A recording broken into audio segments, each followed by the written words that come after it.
You may recognize that somewhat haunting tune being whistled in the popular Apple TV show Severance. You might not, however, know the backstory. It's a ballad, a beautiful one, that commemorates the real-life calamity that happened almost 50 years ago to the day, the sinking of the SS Edmund Fitzgerald on Lake Superior. That song in the Severance episode spawned multiple conspiracy theories among Severance fans, and the Edmund Fitzgerald legacy has endured all these decades later and has sort of been revisited as a result. Neda Ulaby, a reporter for NPR's Arts Desk, is familiar with this tragedy and this very famous song written by Gord Lightfoot. She joins me now. Hey, Thanks. it's so nice to be here. So you wrote about all of this. Talk about the song, because the song to me is the most important part of this story, because it's about something that happened, it memorialized it, and brought it to the audience in the 70s, and it's now with us 50 years later. Sure. The artist who wrote the song, Gordon Lightfoot, was himself a great sailor. He was a Canadian who felt a connection to nature and to the Great Lakes very, very deeply. He was a wonderful sailor himself. He raced on the Great Lakes. He knew its waters well.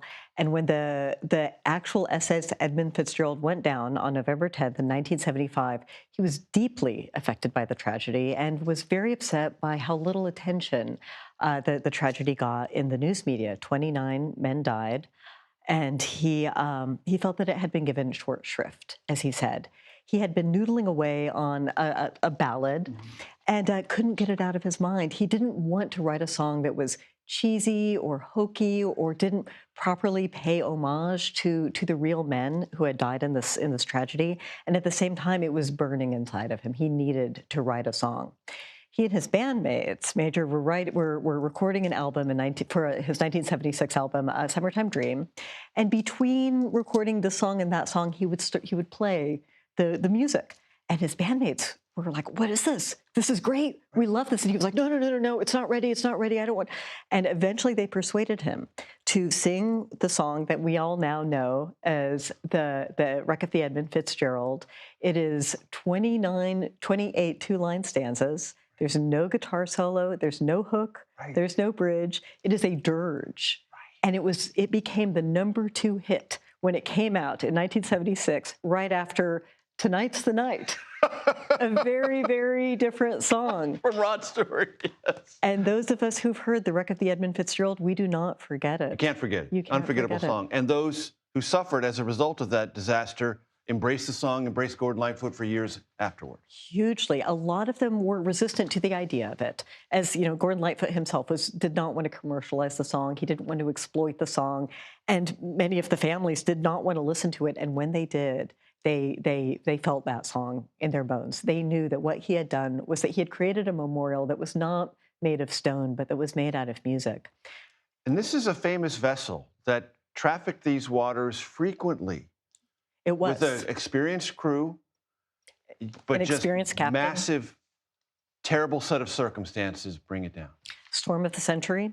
And there were problems with how these great freighters traversed the Great Lakes. This ship was carrying 26,000 tons. It's a little hard to just imagine that amount of 26,000 tons of iron ore pellets destined for blast furnaces. And the ship was only 75 feet wide in order to fit through the locks that separate the upper Great Lakes from the lower Great Lakes. And the thing we don't know exactly what happened. That's part of the mystique of the Edmund Fitzgerald, but it was found in two pieces. It was facing hurricane gale winds. The waves were, computer modeling tells us, maybe 60 feet high.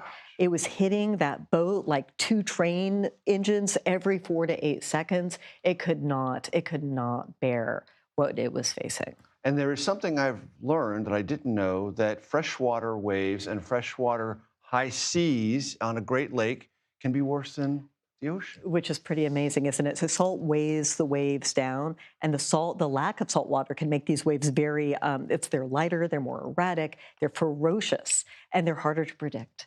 And, a sea can be glass in the morning and then, an unbelievable storm just hours later. Very quickly, I can only imagine if Gordon Lightfoot had gone to his record company and said, "Here's what I've got in mind."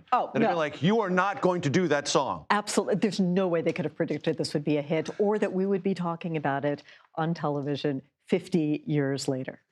It is the power of art. It's the power of art to memorialize, recognize, hold up to the light, even things that are tragic, and do so in a way that is compassionate, memorable, lyrical, and beautiful. It just is. It's all those things.